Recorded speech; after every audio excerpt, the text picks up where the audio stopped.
Very special guest who's joining me. Pakistan's worst kept secret of sponsoring terror was exposed in an interview that Yalda Hakim, lead world news presenter at Sky News, did with Pakistan's Defense Minister Khwaja Asif. I am joined by Yalda. Appreciate your joining us here. Yalda, there from London. Thank you very much. The horrific Baisaran terror attack exposing Pakistan's role once again in fomenting, sponsoring terror against India, especially in the Kashmir Valley. It's been one of the world's worst kept secrets, admitted on camera by Pakistan's defense minister in a recent interview to you, Yalda. In that interview, the defense minister going on camera saying, yes, Pakistan did sponsor, finance terror over the years. His exact statement is, we've been doing this dirty work for the United States for about 3 decades in the West, including Britain, in response to your question about Pakistan's long history of backing, supporting, training, funding terror groups. How do you look at, what was your first response when you heard the defense minister of a country of Pakistan make that candid admission to you?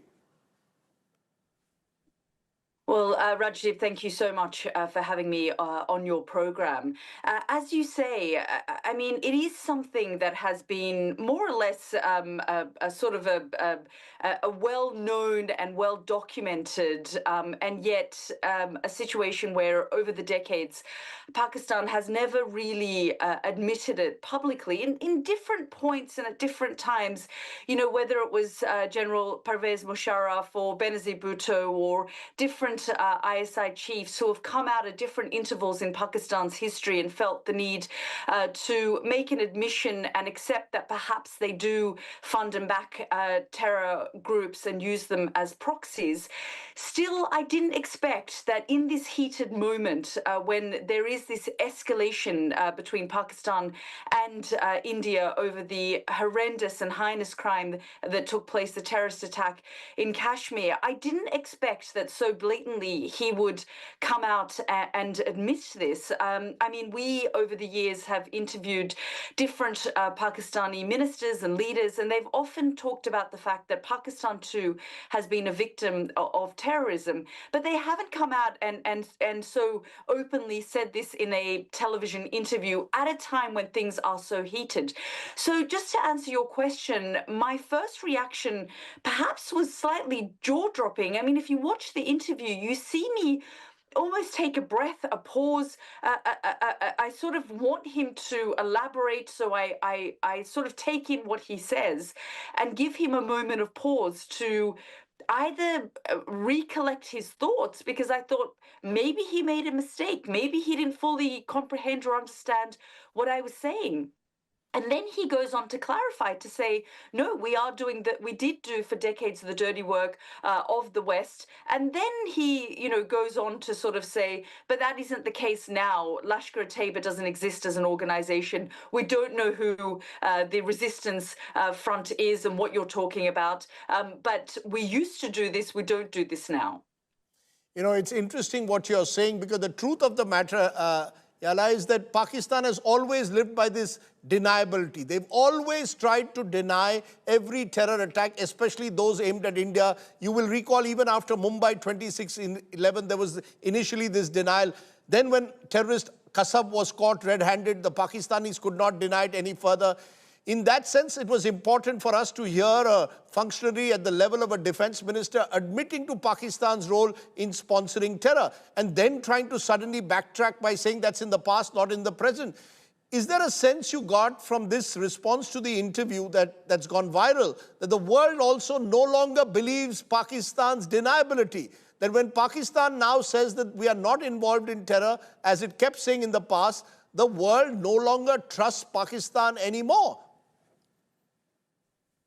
Yes, Rajdeep, I think that was what made the interview go viral. Not only were we hearing an admission like this from a minister at that level, at a time where things are so tense between the two nations and just a few days after the terrorist attack in Kashmir, but also for him to so blatantly accept Pakistan's history of funding, aiding, giving sanctuaries. I mean, as you know, for the 2 decades or so of the Afghan war, not only was Pakistan getting billions of dollars from the United States, they were constantly accused of playing a double game. In 2018, the then President Trump, during his first administration, one of the things he did, I remember it was January 1 in 2018, one of the first things he came out and did was say that we are going to cut all military aid to Pakistan because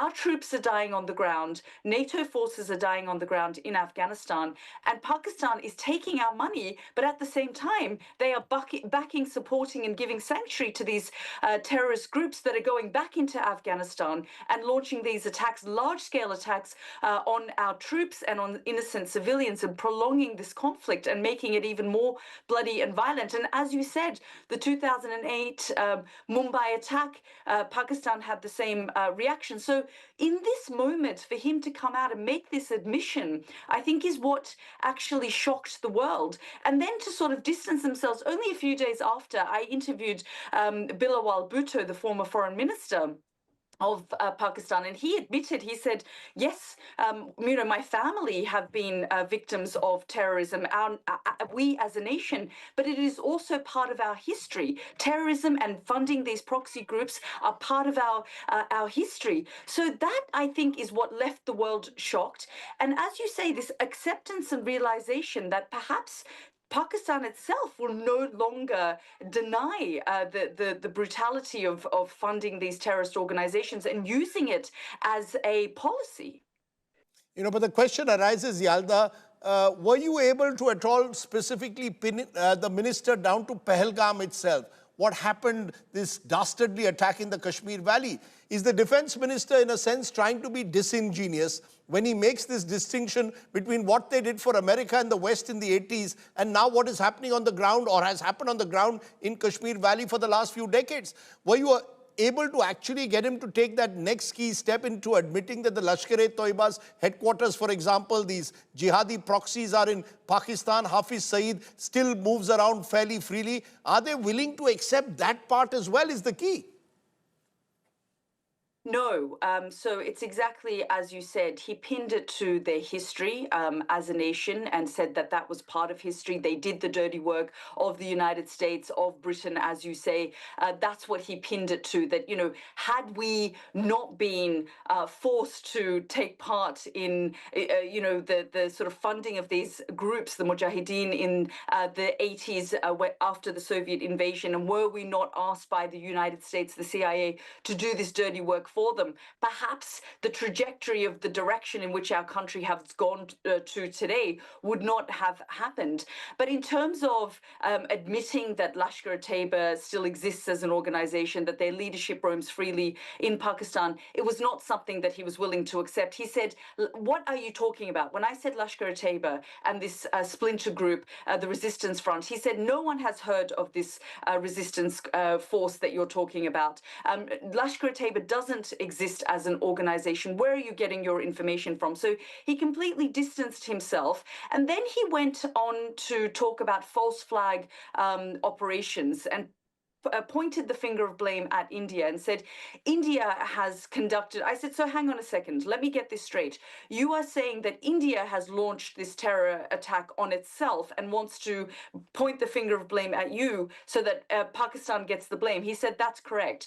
And so I pushed him on that because we are hearing that a lot now from Pakistani officials and those who are coming out in front of the cameras. They are trying to say this is a false flag operation, perhaps more for their domestic public consumption than anything else, because I don't think the international community is buying that narrative, but they are speaking directly to their domestic audience, perhaps, when they say that, because as these ministers have long said, said, Pakistan itself has been a victim of terrorism, and Pakistanis are fed up with the way in which, whether it's the ISI or the military or even the weakness of the civilian government, is running the state. And so there is a lot of anger and frustration in Pakistan. And in order to quell that, perhaps they are trying to say to their audience, it is not us. There is a new administration in town in the United States. They are close to New Delhi,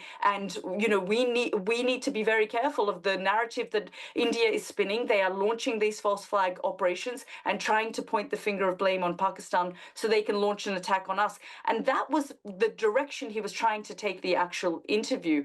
What was jaw-dropping in the end was the fact that he admitted the long history of backing these terrorist organizations in the way that he did. As you said earlier, Yalda, the world isn't buying Pakistan's bizarre arguments anymore. It's a ridiculous argument, this whole false flag argument that they are trying to push. At the same time, though, there seems to be little accountability for Pakistan's actions. You yourself, in a way, are a victim of really what happened in the 1980s. Your family became refugees, Afghan refugees. You had to move to Australia. Do you believe that there needs to be greater accountability of Pakistan for its actions rather than these bizarre arguments it keeps making? I ask you now, not just only as a journalist, but as I said, someone who's in a way been a victim of what happened in Afghanistan, this virus that every time Pakistan simply gets away from by trying to deny its role in sponsoring and financing terror. Well, I think it's interesting now that, Pakistan for decades supported the Afghan Taliban. And in many ways, they have buyer's remorse now because, the Afghan Taliban are not necessarily doing what their paymasters had got them to do for so long when they gave them so much support in their war against NATO forces, the United States, during the conflict in Afghanistan. And so I think you're right in saying there hasn't been enough accountability. The United States, the West hasn't held Pakistan accountable for playing these double games for years. I remember interviewing Pervez Musharraf just a few years ago before he died, and he said, it's true, we had this policy because we felt we had no choice. And I said to him at the time, General Musharraf, is it because Pakistan can't win conventional wars, so they turn to nuclear weapons and terrorism? And these two things are not like peanut butter and jelly where they mix well together. They do not mix well together. This is hugely problematic for the region, for the international community, when you are a nuclear armed state and you are also having the policy of backing, funding terror organizations. And at the time, he said to me, we had no choice. In order to protect ourselves, in order to defend our own national interests, this is the policy that we developed. At the time, he didn't tell me that we did the dirty work of the West or any other state, although we all are fully aware of the history and how that evolved and what happened to the Mujahideen and what happened to the orphans of the Soviet invasion of Afghanistan and what they then did with the madrasas by brainwashing these young children who went on to become the Taliban and the Afghan civil war, and the way that history evolved, and the fact that millions of people became refugees and were spread out across the world.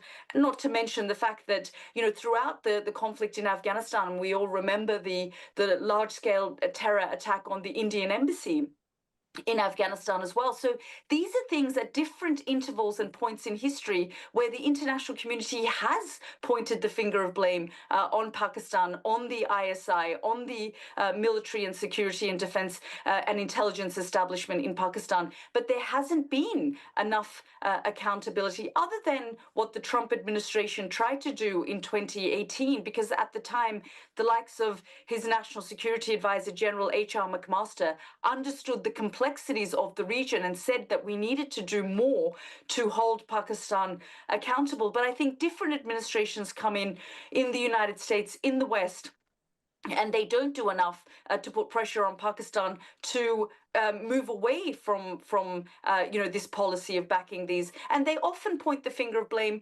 on India and say India has their own proxies and terror groups that they're funding and backing in Balochistan, so we need to do this. And I've said to the different Pakistani ministers and those in leadership, that cannot be your excuse for why then you back these groups. Is that the justification that you use? And I said that to Khwaja Asif as well.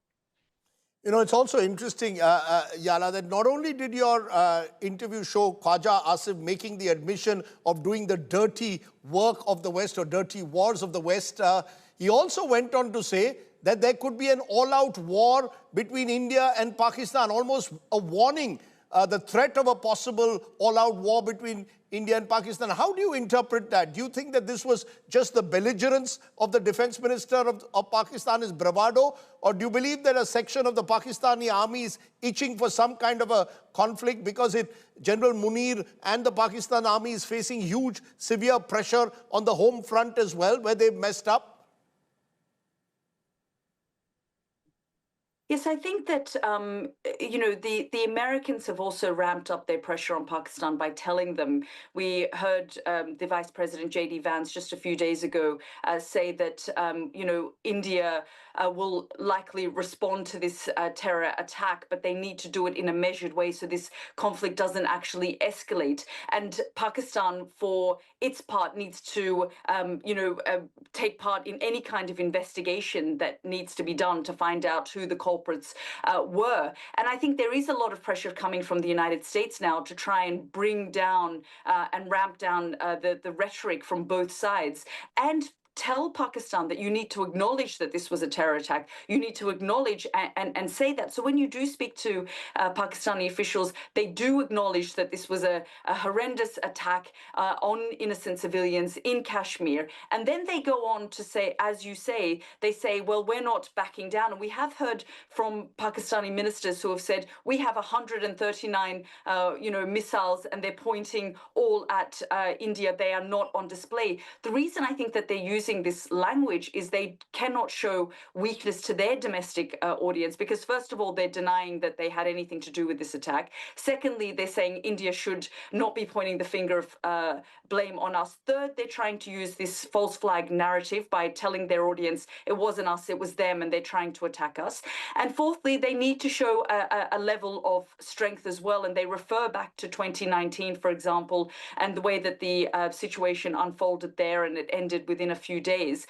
And I think that it is perhaps in the interest of no side for this to escalate, because, as we know, confrontation can lead to miscalculation, which can lead to escalation. And both countries are nuclear-armed states. I think that perhaps there is a level of acknowledgement internationally that India will want to respond in some way. But the concern really is, could this escalate into something else? When I have spoken to Indian officials, for example, they've said that the Pakistanis can't keep saying, well, this could turn into a nuclear war, and trying to scare us off from reacting. And equally, the Pakistanis are saying, well, we're not going to back down if we are attacked. You know, Yalda, it's fascinating what you're saying, but there's a final element to what I want to raise, which is what is perceived in India as Western media double standards. You're on Sky News, you did a full-hour program on India, Pakistan, focused on it. But there's a feeling in India that most of Western media would rather focus on what's happening in Israel, between the Israelis and Palestinians in Gaza, on the conflict between Ukraine and Russia. But when it comes to civilians who are killed, innocent civilians killed in Kashmir, by terror, there isn't enough acknowledgement of what India has gone through these years, the suffering of innocents, like in Baisaran, killed by Pakistan-based terror groups.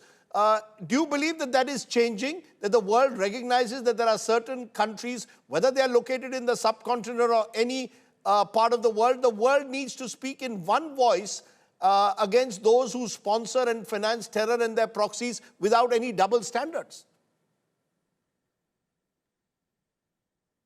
You know, Rajdeep, I think it's an interesting sort of concept that you've raised here. I was at the BBC for 10, 11 years, and every now and then when Kashmir would become a flashpoint or a talking point, it would perhaps pique interest. But I do think, and I think that it is something that needs to be acknowledged, that there is a lack of understanding of the conflict's history, why this is a flashpoint, why this is something that both nations, feel so strongly about, what is actually happening within Kashmir. The fact that over the last few years it has opened up, as a territory, and there is far more tourism. I don't think any of these things are properly understood in Western media, in Western society. So while, accessing and understanding the conflicts in Ukraine, between Ukraine and Russia, and Western media feel that, okay, this is a European conflict and therefore a level of interest, there is a high degree of interest in what Israel does and therefore the focus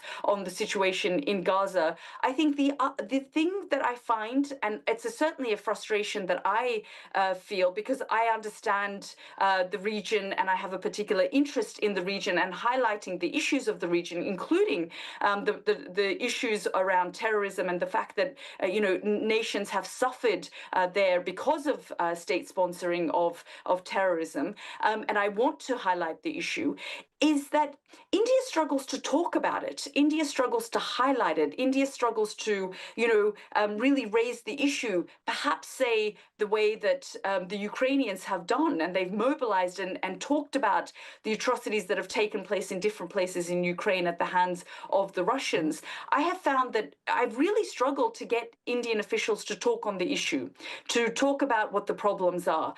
I've struggled to get Indians to come to the camera and talk about the importance of Kashmir. And yet the Pakistanis on their part, to be totally fair and frank, want to come out, want to talk about, why this is such a talking point for them, why it's so important to them, why they have nothing to do with this particular attack, for example.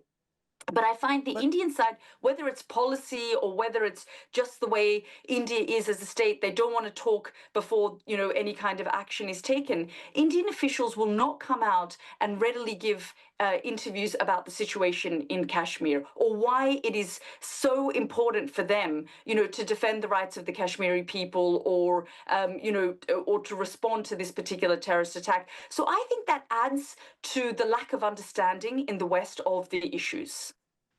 But the truth is, Yalda, and I want to raise the question that the West and the Western media perhaps need to dehyphenate India and Pakistan. The truth of the matter is, India is on its way to becoming the third largest economy in the world at some stage in the near future. We are a strong, robust democracy. Contrast that with Pakistan, which finds itself economically now on the verge of bankruptcy, battling various militias within this country, finds itself the army controlling a weak civilian leadership. It has been included in recent times under the Financial Action Task Force grey list. It's had an Osama bin Laden within Pakistan seeking sanctuary, and it's been proscribed in the past for not doing enough for countering terror. Do you believe Pakistan needs a wake-up call from the world, which needs to dehyphenate India and Pakistan? Your interview was part of that wake-up call. Does the world need to understand what Pakistan has become and what India is not?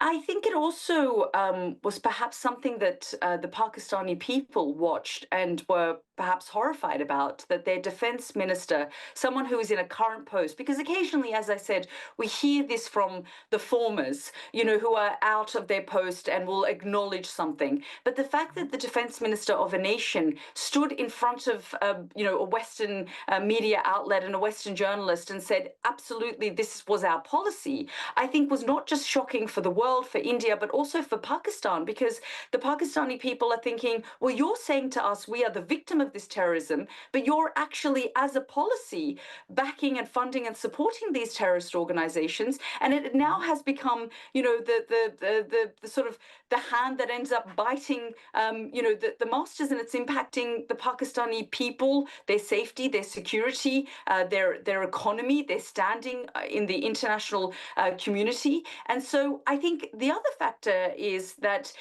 Delhi and Washington have forged closer ties because of India's, perhaps their concerns about and rivalry with China and China's great power competition with India. And so maybe in this particular moment, it will be different to 2019 because Pakistan has military hardware from India, from China, sorry, and where will China sit if this does escalate, and where does Washington sit if this entire thing escalates? And I think it is down to Western media also to get this story right, to tell the story properly of what is happening in the region and have a better understanding. And I do think it does come down to access as well, that perhaps India needs to provide the sort of access so that Western journalists can freely travel across the country and show the growth and the prosperity within the country. The truth is, I think India is a far more open society in that sense. But in conclusion, I want to ask you, you will recall, Yala, there was this quote of Hillary Clinton: you can't keep snakes in your backyard and expect them only to bite your neighbors. You know eventually those snakes are going to turn in whoever has them in the backyard. So this whole Pakistan is a victim theory really needs to be put under serious questioning. It really doesn't work. A country which harbored Osama bin Laden, found in Abbottabad. This is a country which has attacked India's parliament through its terror group, done Mumbai 26/11. Overall, net, if I may ask you, do you believe anything will really change? Do you really see any change in the air, given that interview with the defense minister? Or do you believe that Pakistan now will have to do much more to convince the international community that they're serious about taking on terrorism? And until then, maybe the international community needs to put Pakistan back under the Financial Action Task Force grey list and really squeeze Pakistan. Net, what do you think next?